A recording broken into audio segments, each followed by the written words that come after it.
नमस्कार मंडळी, आज उन्हाळा स्पेशलमध्ये मी बनवलेले आहे उडदाचे पापड.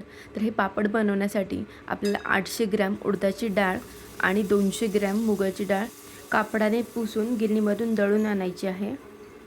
डाळ दळून आणली की त्यामधलं आपण थोडंसं पिठीसाठी काढून ठेवणार आहोत. 1 किलो पीठ मळण्यासाठी साधारणतः 1.5 ग्लास पाणी लागतं.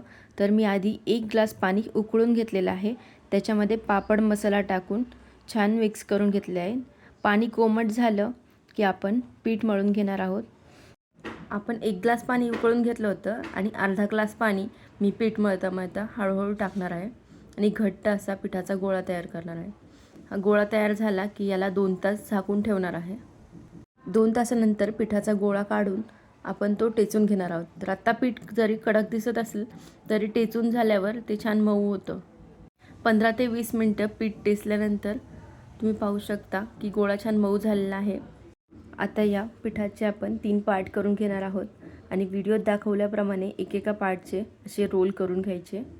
आता हे रोल आपण कट करून घेणार आहोत जेणेकरून आपले पापड सेम साईजचे होतील. आता हे कट केलेले पार्ट आपण एका पातेल्यामध्ये झाकून ठेवणार आहोत. आता तुम्हाला हवं तेव्हा तुम्ही पापड लाटू शकता. जर एका दिवसात जमत नसेल तर 2 ते 3 दिवस हे पीठ छान राहते. तर तुम्हाला जेव्हा वेळ भेटेल तेव्हा तुम्ही पापड लाटू शकता. तर आपला पापड लाटून झालेला आहे. तर पापड लाटताना मी पिठी वापरलेली आहे जी आपण पिठामधनं आधी काढून ठेवली होती. तर तुम्हाला हवा तेवढा पातळ तुम्ही पापड लाटू शकता. आणि हा पापड लाटून झाला की एका कॉटनच्या ओढणीवर किंवा साडीवर आपण हे पापड वाळून घेणार आहोत. थोडा वेळ झाला की हे वाळलेले पापड आपण पलटून घ्यायचे. 1 किलोमध्ये साधारणतः 110 ते 120 पापड होतात. तर आपले पापड लाटून झाले की आपण उन्हामध्ये 10 ते 15 मिनटं सुकवून घ्यायचे. जास्त वेळ ठेवायचं नाही, नाहीतर पापड तुटतो. तुम्ही पाहू शकता मी एक पापड भाजून दाखवला आहे. तर मस्त छान व्हाईट असं कलर येतो पापडांना. तुम्ही ही रेसिपी नक्की ट्राय करा.